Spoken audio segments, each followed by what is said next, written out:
আচ্ছা, মানে যদি আমরা এখন থেকে পড়ি তাহলে সুবিধাটা হবে কি যে আমাদের পড়ার প্রেশারটা কমে যাবে। কারণ পরীক্ষার আগে তো সব সাবজেক্টেরই একটা প্রেশার থাকে। ওই সময় কিন্তু বাংলা একটা এক্সট্রা প্রেশার হিসেবে দেখা দেয়। কারণ বাংলা তো আমরা নর্মালি পড়ি না, স্বাভাবিক কথা, কারণ হচ্ছে সব সাবজেক্টই আমরা ইংলিশে পড়তেছি, তো সেই ক্ষেত্রে বাংলাটা পড়াটা কম হয়। এটা রিয়েলিটি। তো সেই রিয়েলিটি মেনেই কিন্তু আমাদেরকে হলো গিয়ে বাংলা যদি এখন থেকে করি, এখন হয়তো বা আমি যেভাবে পড়াবো অনলাইনে, তোমরা যারা আছো তাদেরকে তো আমি খুব কম কম জিনিস দিব, সেই কম কম পড়াটুকু যদি একটু একটু করে পড়ে ফেলি, তাহলে সেটা কিন্তু একটা মানে তোমার জন্য সুবিধা হবে। পরে আর তোমাকে 500টা বাগধারা পড়তে হবে না। এখন যদি লাস্টে এসে যদি আমি একটা শীট দিই যেখানে 500টা বাগধারা আছে, আর তুমি দেখে ভয় পেয়ে যাও যে এতগুলা কেমনে পড়বো, সেটা কিন্তু কঠিন হয়ে যাবে, আসলে পড়া পসিবল না।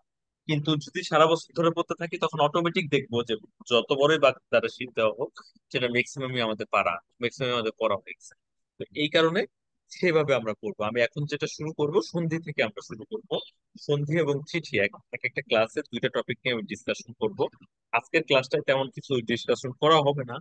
আজকে জাস্ট পেপারটা নিয়ে একটু কথা বলবো আর সন্ধি একটু শুরু করবো। বাট এর পরের ক্লাসগুলোতে হলো গিয়ে দুইটা করে টপিক আমরা পড়বো। একটা দিনে দুইটা করে টপিক নিয়ে ডিসকাশন করবো, একটু ছোটখাটো হোমওয়ার্ক দিব। সেই হোমওয়ার্ক গুলো একটু করবেন, আমাকে একটু ছবি তুলে পাঠাবেন, তাহলেই হবে। আর ওয়াসি এবং ভাবিয়া দুজনেই এই তোমাদের হোয়াটসঅ্যাপ নাম্বার যেটা তোমরা ব্যবহার করো সেরকম দুইটা নাম্বার আমাকে দিয়ে রাখবে। আমি একটা আলাদা গ্রুপ গ্রুপ খুলবো, যেখানে শুধু অনলাইনে যারা আছে তাদের জন্য যে কন্টেন্ট গুলো দেওয়া লাগবে কিংবা তোমরা আমাকে শেয়ার করবে যেগুলো, সেগুলো যেন আমি দেখতে পাই, সেটা দিয়ে দিবা। যাই হোক, তো আমাদের ক্যামব্রিজের বাংলা নিয়ে যদি আমি একটু কথা বলি, পেপারটা মানে পুরো বাংলাটা নিয়ে যদি কথা বলি, তাহলে ব্যাপারটা দাঁড়াচ্ছে যে আমাদের বাংলা এটা সাবজেক্ট হচ্ছে 3204। আমাদের সাবজেক্ট কোড, আমাদের টোটাল নাম্বার হচ্ছে 200 নম্বরের পরীক্ষা। পেপার আছে দুটো, পেপার দুটা। তো দুইটা পেপার, পেপার ওয়ানে হচ্ছে, পেপার ওয়ানের টপিক গুলো হচ্ছে চিঠি, প্রতিবেদন, মানে প্রতিবেদন মানে হচ্ছে রিপোর্ট রাইটিং, ভাষণ মানে স্পিচ, এবং কথোপকথন মানে হচ্ছে ডায়লগ। এই এই কটা টপিক এবং আছে রচনা। এই পেপার ওয়ানে আমরা এই দুইটা জিনিস করবো, ঠিক আছে? একটু লিখে রাখো খাতার ভিতরে। যদিও এগুলো কোনো ইম্পর্টেন্ট, তেমন কোনো ইম্পর্টেন্ট কিছু না, কিন্তু একটু লিখে রাখো, যেহেতু আজকে থেকে ক্লাস শুরু করতেছি। একটু লিখে রাখো। তো তাহলে বাংলা আমাদের 3204 আমাদের সাবজেক্ট কোড এবং 200 নম্বরের পরীক্ষা। এই 200 নম্বর আমাদের লাগবে। তোমাদের একটু ক্লিয়ার করে জানা রাখি, কেউ যদি প্রাইভেটলি পরীক্ষা দেয় এবং সে যদি চায় যে বাংলা পরীক্ষা দিবে না, সে কিন্তু সেটা চয়েস করতে পারে, বাংলা না দিলেও কিন্তু হবে। কিন্তু অসুবিধা যেটা হবে, তার বাংলাদেশের ইউনিভার্সিটি গুলোতে চান্স পাওয়া তার জন্য টাফ হয়ে যাবে। তার সে অনেকগুলো ভালো ভালো ইউনিভার্সিটি যেগুলো আছে, প্রাইভেট কিংবা পাবলিক, সেগুলোতে সে অ্যাপ্লাই করতে পারবে না, একটা জিনিস। আর সেকেন্ডলি হচ্ছে বাইরের দেশে যখন সে পড়াশোনা করতে যাবে, এটা তার হলো গিয়ে মানে তার অ্যাপ্লিকেশনটা একটু ওয়েটলেস হয়ে যাবে অন্যান্য অন্যান্যদের অ্যাপ্লিকেশনের তুলনায়। তো সেই ক্ষেত্রে তার স্কলারশিপ কিংবা ইভেন চান্স পাওয়ারও টাফ হয়ে যাবে, যেহেতু সে মাদার ল্যাঙ্গুয়েজে পরীক্ষা দেয় না। তো সেই কারণে এটা আসলে দিতে হয় আলটিমেটলি, এবং অ্যাটলিস্ট বি পাওয়ার চেষ্টা করতে হয়। আমরা অবশ্যই বি চাইবো না, আমরা চাইবো হচ্ছে এ পেতে, অ্যাটলিস্ট এ। আমরা এ স্টারের জন্য প্রিপারেশন নিব, এ পেতে চেষ্টা করব। এবং মনে রাখবো যদি এ না পেতে পারি, তাহলে আমাদের বি পেলেও চলবে, বি এর নিচে পাওয়া যাবে না, বি পেলেও মোটামুটি চলে যাবে। আচ্ছা ফারদিনা, এখন কি শুনতে পান? জি স্যার। ও, ফাইনালি, থ্যাংক ইউ। আচ্ছা, তো থ্যাংক ইউ স্যার। কেন আমাকে থ্যাংক ইউ দিতে হবে? সরি স্যার, আচ্ছা, অনেক টাইম ওয়েস্ট করলাম। আচ্ছা, ঠিক আছে, সমস্যা নেই, বেশি না না না, ওইটা কোনো সমস্যা নেই। এই আরেকজন পরে জয়েন করলো। তো আমি যেখান থেকে শুরু করলাম ফারদিনার জন্য আবার একটু বলি, সেটা হচ্ছে জাস্ট আমাদের সাবজেক্টটা নিয়ে কথা বলছিলাম যে আমাদের 200 নম্বরের পরীক্ষা, দুইটা পেপার আছে। পেপার ওয়ানে থাকে চিঠি, প্রতিবেদন, ভাষণ ও কথোপকথন এবং রচনা। এই দুইটা কন্টেন্টই আসলে, এই চারটা আসলে অল্টারনেটিভ হিসেবে থাকে, যে কোনো দুইটা আসে আর রচনা আসে। ওর কন্টেন্ট আসলে দুইটা। তো এর আগে আরেকটা যে কথাটা বলতেছিলাম ফাতিনার জন্য আবার একটু রিপিট করতেছি, সেটা হচ্ছে প্রাইভেটলি পরীক্ষা দিলে বাংলা পরীক্ষাটা না দিলেও হয়। কিন্তু সেটা একটা ডিসঅ্যাডভান্টেজ হচ্ছে, বাংলাদেশের ইউনিভার্সিটি গুলোতে অ্যাডমিশনের জন্য সমস্যা হয়ে যায়। অনেক ইউনিভার্সিটিতে অ্যাডমিশন টেস্ট দেওয়া যায় না। আর হচ্ছে বাইরের দেশে যেতে চাইলেও সেখানে স্কলারশিপ কিংবা অ্যাডমিশনটা টাফ হয়ে যায়, কারণ যেহেতু তুমি তোমার মাদার ল্যাঙ্গুয়েজকে বাদ দিয়ে গেছো। এটা তারা প্রশ্ন করে, তখন কিন্তু আসলে উত্তর দেওয়ার কোনো জায়গা থাকে না যে আমি তো বাংলা পারি তাই পরীক্ষা দেই নেই, এই কথাটা আসলে বলা যায় না সেই জায়গাতে।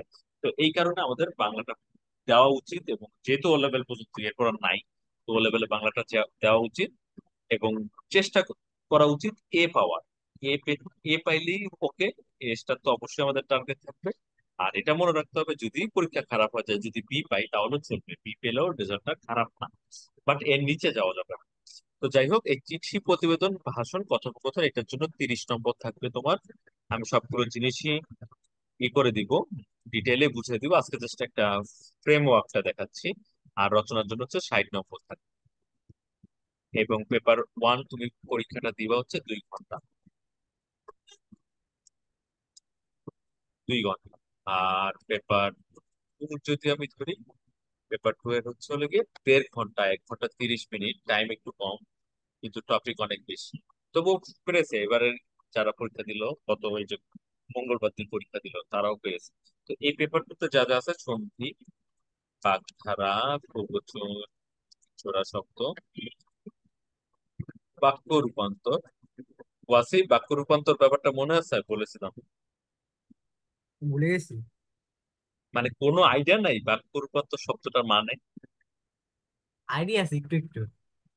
বলো বাক্য রূপান্তরের ইংলিশ কি, ইংলিশটা বলো তাহলে বুঝতে তোমার মনে আছে। আরে ইংলিশ তো ভুলে গেছি। সেন্টেন্স ট্রান্সফরমেশন, ঠিক আছে? ইংলিশে যেমন সিম্পল টু কমপ্লেক্স করা হয়, ইন্টারোগেটিভ টু অ্যাসার্টিভ করা হয়, ঠিক বাংলাতেও তাই। তো বাক্য রূপান্তর, এরপর থাকে ক্লোজ পরিচ্ছেদ। ক্লোজ পরিচ্ছেদ মানে হচ্ছে শূন্যস্থান পূরণ। একটা প্যাসেজ থাকে, প্যাসেজের শূন্যস্থান পূরণটা করতে হয়। তারপর থাকে হচ্ছে একটু নামগুলো অদ্ভুত টাইপের, বোধ জ্ঞানের বহু বিকল্প প্রশ্ন। এটার মানে হচ্ছে হলো গিয়ে এমসিকিউ। একটা প্যাসেজ দেওয়া থাকবে, সেই প্যাসেজ করে তোমাকে কিছু এমসিকিউ দেখাতে হবে। বহু বিকল্প মানে হচ্ছে মাল্টিপল চয়েস প্রশ্ন, মানে কোশ্চেন। বোধ জ্ঞান মানে হচ্ছে, বোধ জ্ঞানটা পরে বলতেছি বোধ জ্ঞান মানে কি। আরেকটা আছে বোধ জ্ঞানের মুক্ত প্রশ্ন ও শব্দার্থ, মানে হচ্ছে just question answer and what meaning. এই কটা কন্টেন্ট হচ্ছে পেপার টু এর জন্য। কন্টেন্ট বেশি কিন্তু সময় কম। এটার কারণ হচ্ছে সন্ধি, বাগধারা, বাক্য রূপান্তর, শূন্যস্থান এগুলো করতে বেশি সময় লাগে না আলটিমেটলি। আর এটা রিডিং পার্ট, তো উপরেরটা আসলে যদি আমরা অন্যভাবে ভাবি, পেপার টুটা আসলে রিডিং এবং পেপার ওয়ানটা হচ্ছে রাইটিং। তো রাইটিং এ তো বেশি সময় দিতেই হবে। তো সেই জায়গা থেকে এই হচ্ছে আমাদের পেপারটা। আমি যেভাবে তোমাদের পড়াবো সেটা হচ্ছে, আমাদের হাতে একটু সময় আছে, আমরা কোশ্চেন পেপার গুলো সলভ করবো। কিন্তু কোশ্চেন পেপার গুলো সলভ করার আগে আমরা যেটা করবো সেটা হচ্ছে, প্রত্যেকটা কন্টেন্ট নিয়ে আমরা কিছুদিন ক্লাস করবো, এবং সেগুলো ভালো করে একটু পড়ে নিব। ভালো করে পড়ে নেওয়ার পর যদি আমরা সেটা কোশ্চেন পেপার থেকে সলভ করা শুরু করি, তখন দেখা যাবে আমাদের জন্য ব্যাপারটা সহজ হয়ে যাবে। তো তাহলে আমি যেটা করব, প্রতিদিনের ক্লাসে, আজকের ক্লাসটা একটু অন্যভাবে, যেহেতু প্রথম ক্লাস, ওয়াসিও বলতেছে যে বেশি না পড়ি, একটু কম থেকে শুরু করি। আচ্ছা, কম থেকে শুরু করলাম। কিন্তু আমরা প্রতিদিন দুইটা টপিক করবো, পেপার ওয়ান থেকে একটা টপিক করবো, পেপার টু থেকে একটা টপিক করবো। এবং আমি ছোট ছোট কাজ দিব, যেহেতু সপ্তাহে দুটো ক্লাস, এবং শনিবারের পর একটা লং টাইম পর্যন্ত ব্রেক পাচ্ছ, সেই টাইমটাতে একটু ছোটখাটো হোমওয়ার্ক যেগুলো দিব সেগুলো হচ্ছে একটু করে দিতে হবে। আর পারদিনা, আপনার যেটা করতে হবে সেটা হচ্ছে, কাইন্ডলি আমাকে একটা হোয়াটসঅ্যাপ নাম্বার দিবেন, তাহলে আমি হোয়াটসঅ্যাপ গ্রুপে আপনাকে অ্যাড করতে পারবো, তখন সেই ফাইলগুলো শেয়ার করা খুব সহজ হবে আমার জন্য। আর বাকি দুজনেরও হোয়াটসঅ্যাপ আছে, কিন্তু ওকে তবুও স্যার। তারাও আমাকে একটু ইটা দিয়ে দিবেন, হোয়াটসঅ্যাপ নাম্বারটা একটু মেসেজ করে দিবেন, তাহলে অ্যাড করতে আমার সুবিধা হবে। আচ্ছা, তো আমি সন্ধি থেকে শুরু করবো আজকে। পেপার ওয়ানটা আজকে ধরতেছি না, পেপার ওয়ানের টপিক গুলো আমি পরে ধরবো। আজকের জন্য শুধু সন্ধি থেকে শুরু করবো। তো সন্ধি যদি আমরা শুরু করি, সন্ধি ব্যাপারটা একটু বলি। সন্ধির জন্য মোটামুটি ধরো, ভালো করে যদি একটু করতে চাও তাহলে 1 মান্থ লেগে যাবে। 1 মান্থ আসলে সন্ধি শিখতে লেগে যায়, মানে ফর্মুলা গুলো সম্পর্কে একটু বুঝে নিতে। তারপরে হচ্ছে জাস্ট পাস পেপার থেকে প্র্যাকটিস, তাইলেই হয়ে যায়। এবার যেমন ধরো 5টা সন্ধি এসেছে, তো তার মধ্যে একটা ওয়ার্ড হচ্ছে পুরোই অচেনা ছিল, মানে যেটা আমি করাই নাই ওদেরকে। আর বাকি 4টা ওয়ার্ডের মধ্যে 3টা একদম কমন ছিল, আর একটা হচ্ছে হলো গিয়ে মানে সূত্র ইউজ পরিচিত ছিল, কিন্তু শব্দটা তেমন একটা পরিচিত ছিল না। তাও মোটামুটি পেরেছে, এখন নাম্বার রেজাল্ট হলে বুঝতে পারবো। আচ্ছা, সন্ধি ব্যাপারটা কি দেখো। সন্ধি ব্যাপারটা হচ্ছে হলো গিয়ে সন্ধি। সন্ধি মানে সন্ধি শব্দটার অর্থ যদি তোমরা একটু বুঝতে চাও তাহলে দেখবা সন্ধির অনেকগুলো অর্থ আছে।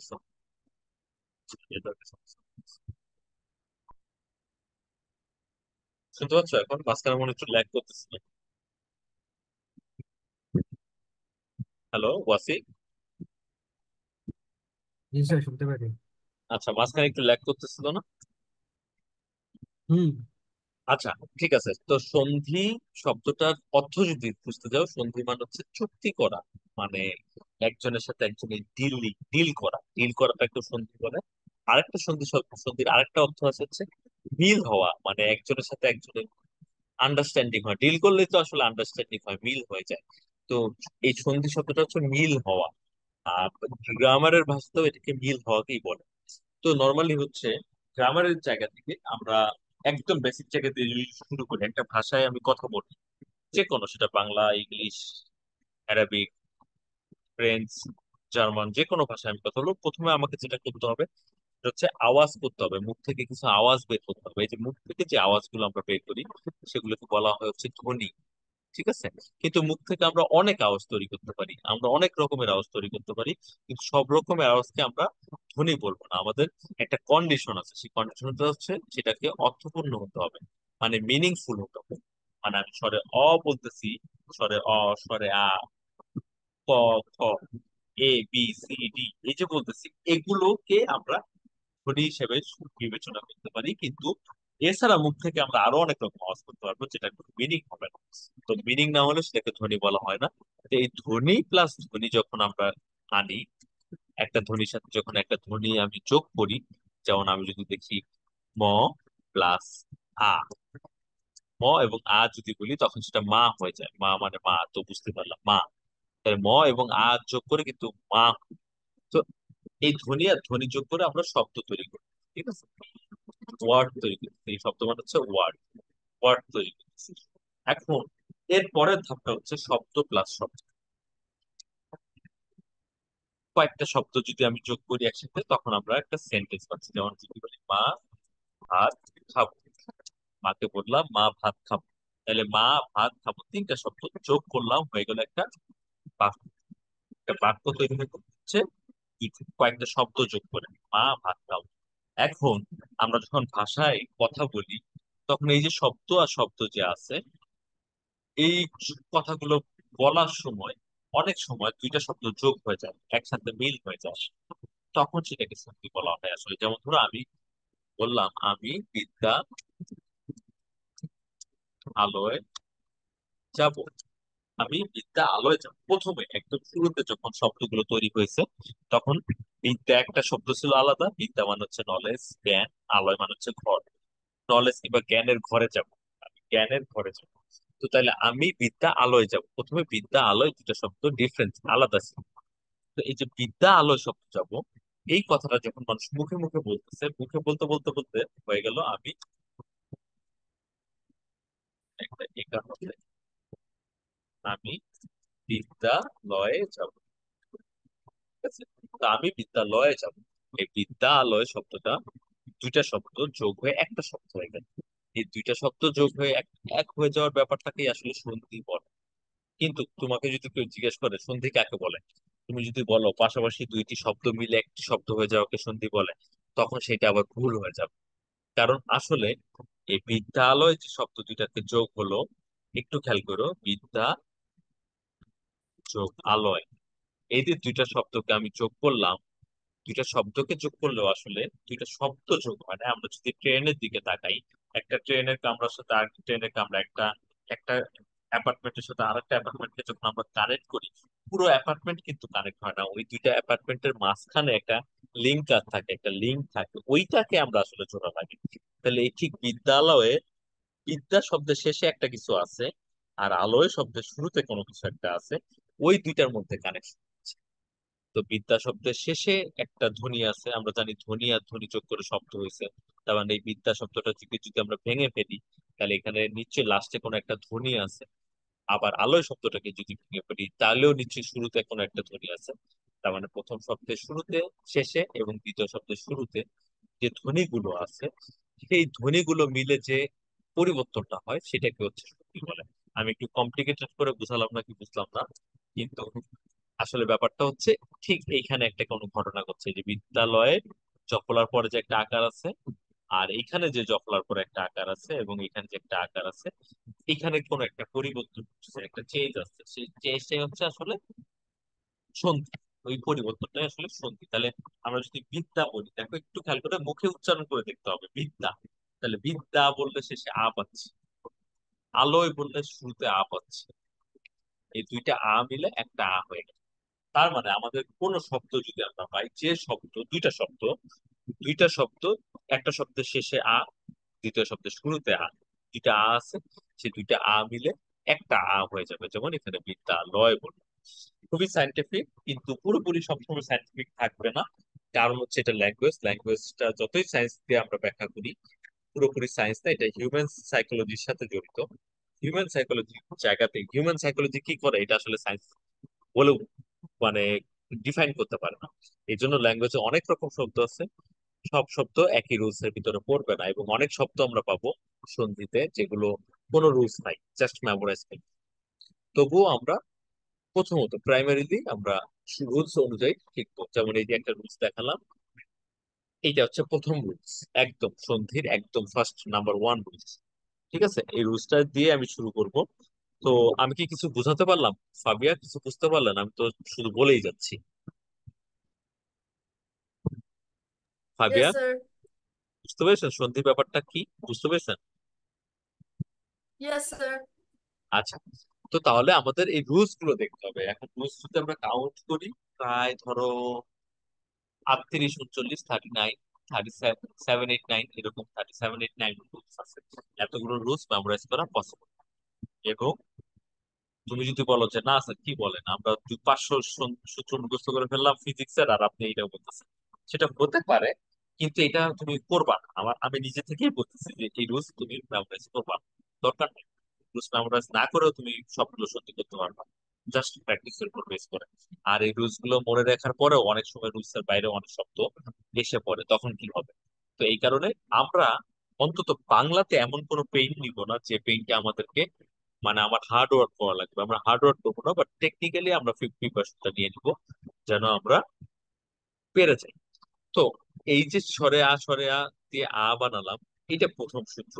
এবং আমাদের একটা প্রাইমারি জিনিস দেখে রাখতে হবে, জেনে রাখতে হবে যে স্বরধ্বনি কোনটা, ব্যঞ্জন ধ্বনি কোনটা, স্বরবর্ণ কোনটা, ব্যঞ্জন বর্ণ কোনটা। স্বরধ্বনি অথবা স্বরবর্ণ, আর হচ্ছে ব্যঞ্জন ধ্বনি অথবা ব্যঞ্জন বর্ণ, দুইটা একই কথা।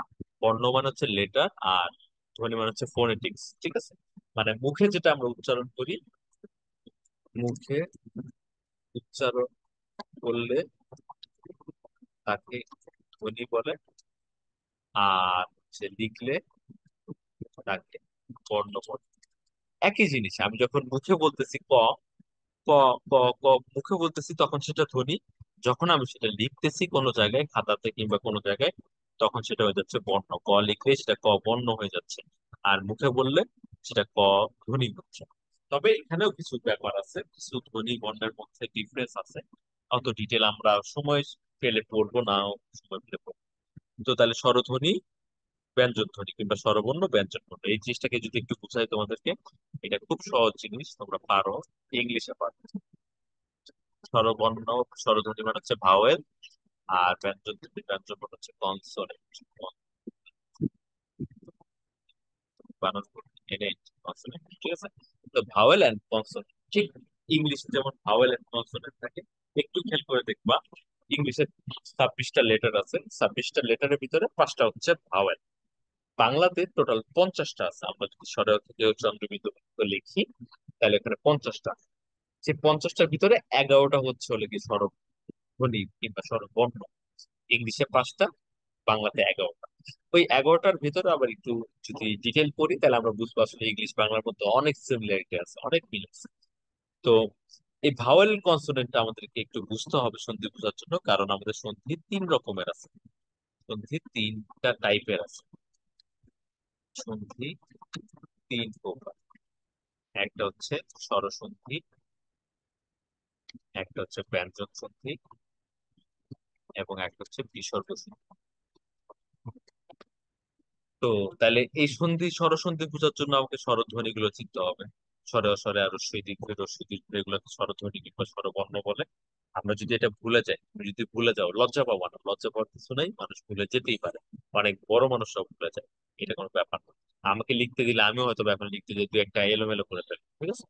তো এইটা কোনো ব্যাপার না, কিন্তু আমাদেরকে পারি না কিংবা শেখার দরকার নেই সেটা না, আমরা শিখে রাখতে হবে, জেনে রাখতে হবে। তো তাহলে স্বরসন্ধি হচ্ছে যেখানে স্বরধ্বনি প্লাস স্বরধ্বনি, স্বরধ্বনি প্লাস স্বরধ্বনি, মানে দুইটা শব্দ, যে দুইটা ধ্বনি থাকবে দুইটাই স্বরধ্বনি থাকতে হবে। যেমন এই যে আমরা বিদ্যালয় লিখলাম, বিদ্যালয় লিখলাম, এখানেও স্বরে আ, এখানেও স্বরে আ, এবং দুইটা মিলে স্বরে আ হলো। যদি এরকম থাকতো রস্যই, ধরো রস্যই আছে এখানে, আবার ধরো একার আছে, ঠিক আছে, তাহলে কি হলো আমরা দেখবো সূত্র। তাহলে এই রস্যই এ, এই রস্যইকারও রস্যই হচ্ছে স্বরধ্বনি, এ হচ্ছে স্বরধ্বনি, তাহলে এটা স্বরসন্ধির মধ্যে পড়বে। তো এই স্বরসন্ধি, ব্যঞ্জন সন্ধি, কনসোনেন্ট দিয়ে বিসর্গ বলে একটা জিনিস আছে, বিসর্গ সন্ধি, এই তিনটা ক্যাটাগরিতে আমাদের সন্ধিগুলো শিখতে হয়। দেখো এগুলো আমি না বললেও কিন্তু তোমাদের কোনো সমস্যা নেই, কারণ কি পরীক্ষায় এগুলো কিছুই আসবে না, পরীক্ষায় আসবে খালি কয়েকটা পাঁচটা ওয়ার্ড, পাঁচটা শব্দ দেওয়া থাকবে। আমি একটু দেখাই কিরকম হবে প্রশ্নটা। পাঁচটা শব্দ থাকবে, তোমার পাঁচটা শব্দের অর্থ লিখে দিতে হবে। কোনো ব্যাপারই নেই, এটা লিখে দেওয়াই যেতে পারে, কিন্তু একটু জেনে রেখে পড়লে সুবিধা হয়। তো যে কোনো র্যান্ডম একটা পেপার নিলাম, আমি তোমাদের পেপার সবগুলোই দিয়ে দিব, আমার সব ওয়ার্কশিটও দিয়ে দিব। ফাবিয়াকে আমি সরাসরি প্রিন্টেড কপি দিতে পারবো, কিন্তু আপনাদের দুইজনকে দিব, পরে আমি কুরিয়ার করে পাঠিয়ে দিব। আগে পড়ে নিই তারপর। ওকে আচ্ছা, স্যার। আচ্ছা, এই যে দেখো এখানে পাঁচটা শব্দ দেওয়া আছে, এই পাঁচটা শব্দের উত্তর তোমাকে লিখতে হবে। এটা অনেক আগের কোশ্চেন, তাই খাতায় জায়গা ছিল না। রিসেন্ট কোশ্চেন দেখো, তাহলে তোমরা বুঝতে পারবে। 23টা দেখো, 24টা এখনো পাই নাই, মাত্র পরীক্ষা হলো, দিন পরে পাবো। এটা যদি আমরা দেখি তাহলে বুঝতে পারবো, এটা হচ্ছে একদম অ্যাকুরেট তোমাদের যেমন কোশ্চেন হবে সেরকম।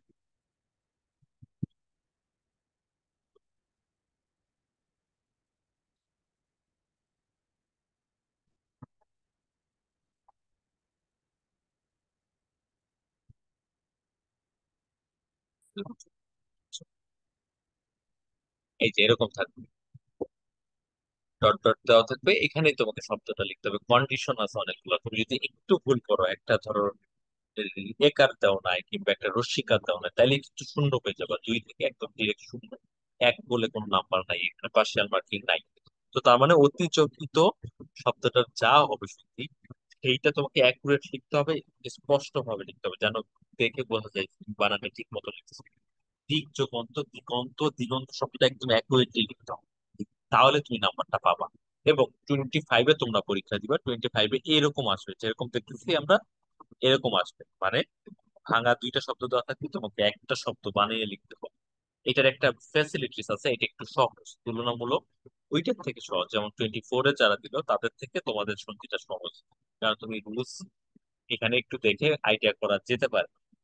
তো যাই হোক, তো সন্ধিটার আমি একটা সূত্র আজকে দেখাই, এই সূত্রটা দিয়ে আমরা শুরু করি। তো আমরা স্বরসন্ধির অনেকগুলো সূত্র শিখবো। স্বরসন্ধি বললামই তো, স্বর প্লাস স্বরধ্বনি, এটার প্রথম সূত্র যদি একটা হয়, সূত্রের নাম্বারটা ইচ্ছা, আমি একভাবে দেখালাম, অন্য টিচার আরেকভাবে দেখালো, কোনো ব্যাপার না, নাম্বার নাই যে rules number 1, rules number 2, rules number 3, ব্যাপারটা এরকম না। যে যেমনে করে তোমাকে বোঝাক সেটা, নাম্বারটা কোনো কিছু না, রুলসটা হচ্ছে তোমার ইস্যু। তো তাহলে রুলস এক হচ্ছে স্বরেয় স্বরেয়া প্লাস স্বরেয় স্বরেয়া সমান সমান স্বরে আ, ঠিক আছে, এটা হচ্ছে রুলস নাম্বার 1। মানে দেখো, রুলস আমি লিখলাম একটা, স্বরে অস্বরে আ প্লাস স্বরে অস্বরে আ সমান সমান স্বরে আ। আসলে এটার মধ্যে রুলস আসলে চারটা আছে। কি চারটা আছে? যদি এরকম হয় তাহলে এটা হবে, যদি এরকম হয় তাহলে এটা হবে, যদি এটা প্লাস এটা হয়,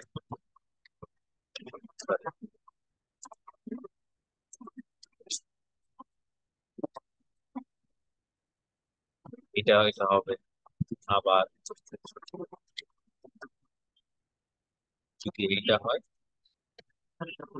তাইলেও নিতে হবে। মানে চারটা ক্ষেত্রেই আসলে স্বরে আ। প্রথম শব্দের শেষে স্বরে ও স্বরে আর যেটাই থাকুক, দ্বিতীয় শব্দের শুরুতে স্বরে ও স্বরে আর যেটাই থাকুক, সবগুলো মিলে স্বরে আ হবে। প্রত্যেকটা ক্ষেত্রেই স্বরে আ হবে।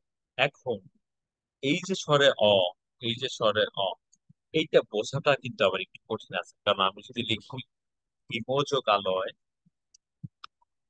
এটা কিন্তু আমি জানি আপনারা সবাই পারবেন, হিমযোগালয় হিমালয়। কিন্তু এখানে আমরা চোখে দেখতেছি কি, ম দেখতেছি চোখে, আছে ম, হিম যোগ আলয় আছে, ম আছে। তাহলে ম যোগ আ হলে কেমনে হিমা হয়ে গেল, এটা তো বোঝাতে হবে। আসলে এই ময়ের শেষে একটা স্বরে অ আছে, যেটা চোখে দেখা যাচ্ছে না, এটা উচ্চারণ করলে আমরা বুঝতে পারি। হিম যোগ আলয়, হিম যদি বলি হিম, তাহলে অ থাকতেছে, অ প্লাস আ হয়ে যাচ্ছে। ঠিক একইভাবে দেখো নব যোগ অন্ন যদি লিখি, এটাও তোমরা পারবো আমি জানি, নবান্ন। তাহলে নব, এখানেও কিন্তু একটা বয়ের সাথে একটা অদৃশ্য অ আছে। এখন তো বলতেই পারো স্যার কত শব্দ আছে, কত কত শব্দ, আমরা কিভাবে বুঝবো যে কোনটা শেষে যে অ আছে? সেটা বোঝার নিয়ম হচ্ছে, আমরা ইংলিশের কথা যদি একটু চিন্তা করি, ইংলিশের কথা চিন্তা করলে দেখো, আমরা যখন A B C D E F G H এগুলো যখন বলি, তখন প্রত্যেকটার সাথে মানে ভাওয়েল গুলো বাদে কনসোনেন্ট যেগুলো, সেই প্রত্যেকটা কনসোনেন্টের সাথে একটা না একটা ভাওয়েল, ঠিক আছে? যখন আমি ই বলতেছি, ই, ই তো এই ই তো ভাওয়েল, তাহলে ডি বলতেছি, ডি, তখন কিন্তু ডি এর সাথে একটা ই থাকতেছে। তো আমাদেরও এরকম, যখন আমরা ক খ গ ঘ বলতেছি, যখন ক বলতেছি তখন এখানে একটা অদৃশ্য অ থাকতেছে, ক। যখন খ বলতেছি তখন একটা অদৃশ্য অ থাকতেছে, খ। গ বলতেছি, অ থাকতেছে। আমাদের বাংলাতে প্রত্যেকটা কনসোনেন্টের সাথে অ থাকে, থাকবে। যদি কনসোনেন্টের সাথে অটা না থাকে, তখন সেটাকে লেখা হয় এইভাবে, কয়ের নিচে একটা ছোট্ট দাগ দেওয়া হয়। দেখো কয়ের নিচে দেখা বোঝা যাচ্ছে না, জুম করি, কয়ের নিচে একটা দাগ দেওয়া হয়, এটাকে বলা হয় বসন্ত, বসন্ত চিহ্ন। যখন কয়ের নিচে এই দাগটা লাগবে, তখন সেখানে আর স্বরে অ থাকবে না, ক, ক বলে থেমে যাচ্ছে। আর ক বলে টেনে গেলে হচ্ছে তখন হচ্ছে স্বরে অ থাকতেছে। তাহলে নব, যখন নব যদি বলতাম নব যোগ অন্ন, তাহলে নবান্ন হতো না। আমি বলতেছি নব যোগ অন্ন, নবান্ন। তো এরকম অনেক শব্দ আছে, আমরা দেখবো যে শব্দগুলোতে, ধরো একটু আগে দেখে আসলাম দিগন্ত, দিক যোগ অন্ত, এই যে একটা শব্দ আছে, আমরা কিন্তু দেখতেছি এইভাবে আছে। পরীক্ষাও হয়তো বা এইভাবে থাকতে পারে, কিন্তু আমাদের বাই ডিফল্ট আমরা জেনে যাবো আসলে এই কয় নিচে একটা শব্দ আছে, দিক যোগ অন্ত। দিক যোগ অন্ত না কিন্তু, তাহলে দিগান্ত হয়ে যাচ্ছে। দিক, ক বলে থেমে যাচ্ছে, দিক যোগ অন্ত, তখন হয়ে যাচ্ছে দিগন্ত। অন্য রুলসে চলে যাচ্ছে, পুরো ব্যাপারটাই অন্য রুলসে চলে যাচ্ছে, ঠিক আছে? দিগন্ত হয়ে যাচ্ছে। তো তাহলে এই হসন্ত চিহ্ন কিংবা হলন্ত চিহ্ন, এটাকে হসন্ত হলন্ত চিহ্ন বলা হয়। এটা দিয়ে দেখে আমরা বুঝতে পারি যে এটা নিচে, এটার সাথে স্বরে অ নাই। কিন্তু ইম, নব, এগুলোর সাথে স্বরে অ আছে, যে কারণে স্বরে অ স্বরে আর সূত্রের ভিতরে এটা পড়ে যাচ্ছে। তো এইটার যে শব্দগুলো আছে, আমি এই সূত্রে তোমাদের কিছু শব্দ আমি দিয়ে দিব। আমি গ্রুপটা খুলবো আজকে, তোমরা নাম্বারটা দিয়ে দাও। গ্রুপের ভিতরে আমি কয়েকটা শব্দ দিয়ে দিব, কাইন্ডলি সেগুলো খাতায় লিখে আমাকে ছবি তুলে পাঠাবো, ঠিক আছে? তাহলে আমি দেখবো সবগুলো তোমরা লিখতে পারছো কিনা, শুধু এই সূত্রে, সবগুলো এই সূত্রে থেকে দিব, কারণ আজকে আর বেশি সময় নাই। আর অন্য সূত্রে আমি যাবো, এটা গেল। আর যেহেতু শনিবার ক্লাস থেকে, শনিবার হচ্ছে আমি একটা চিঠি নিয়ে ডিসকাশন করবো, চিঠিটা কিভাবে লিখতে হয়, চিঠিটা কিভাবে লিখতে হয় সেটা নিয়ে শনিবার ডিসকাশন করব। করার পরে হচ্ছে আমি একটা চিঠি লিখতে দিব, একটা একটা চিঠির ফরম্যাটটা বুঝিয়ে দিব, একটা চিঠি লিখতে দিব। শনিবার থেকে যদি, শনিবার দিলাম আমি তোমাকে, সেটা শনিবার রাতে, রবি সোম মঙ্গল বুধ, 3-4 দিনের মধ্যে তো একটা চিঠি লেখা পসিবল, ছোট্ট একটা চিঠি। তো আমি টাইম দিব, কারণ আমাকে যেহেতু চেক করতে হবে, চেক করার জন্য তোমাদেরও আমাকে একটু সময় দিতে হবে। তো সেই জায়গা থেকে হলো গিয়ে ওইভাবে আমি টাইপ করে তোমাদেরকে এটা দিব। এবং সত্যি বলতেছি যে তোমরা 3 জন আছো এখন বর্তমানে, এই 3 জনই